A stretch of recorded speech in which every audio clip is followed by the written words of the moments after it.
In my research for my speech, I looked at how many officers in the government of India, the senior most officers are secretaries. How many secretaries in the government of India come from the OBC community? How many come from the Dalit community? How many come from the tribal community? And I was shocked to find that 5% of the secretaries of the government of India, 3 officers in the government of India secretary level are OBC first. And then I asked another question, what budget do they control? And they control 5% of the budget. OBCs, Dalits, tribals, all put together control 6% of the budget.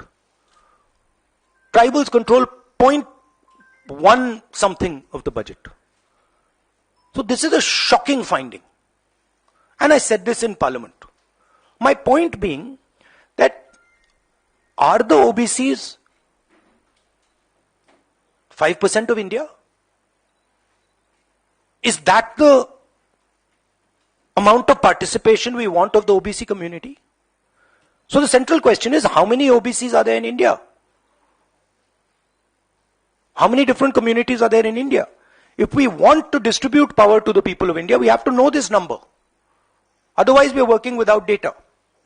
And so I placed this on the floor of the House and I said, look, please tell us how many OBCs. We have the data. I know, because the government of India has already done the census and all this data is available. Why is the Prime Minister not releasing this data? And second, what is this delay in this census? The caste census should be done now, and the last caste census data should be released at once. Now, what was the BJP's answer? Very interesting answer. That it doesn't matter how many OBCs are in the government of India. What matters is that we have MPs and MLAs who are OBC. No, that's not the point.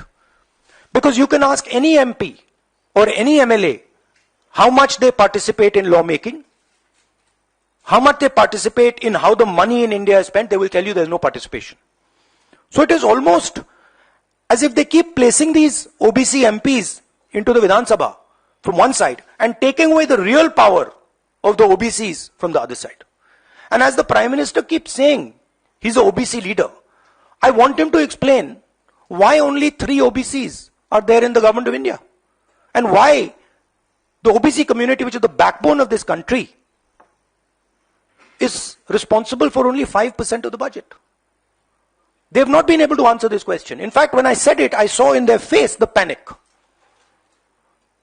Because this is the truth. This is what they're trying to distract India from. The fact that the large mass of Indian people do not have any power. The BJP came up with the idea of a special session. We appreciated that idea. With a lot of fanfare and pomp, we moved from the old building to the new building. The Prime Minister, in a very dramatic gesture, carried the Constitution of India from the old building to the new building. And he said that he is passing a very important law. And we agree with him.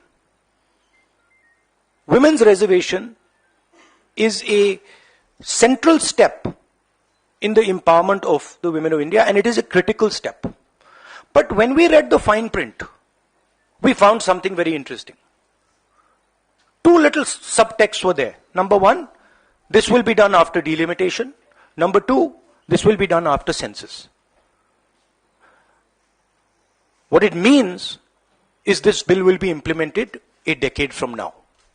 It is not going to be implemented today, and every woman in India should understand this. It is not going to be implemented today, it's going to be implemented, if it is implemented, 10 years from now. So this is a diversionary tactic. It's a way of making everyone's attention move away. The question is, what are they moving away from? And the answer is the caste census.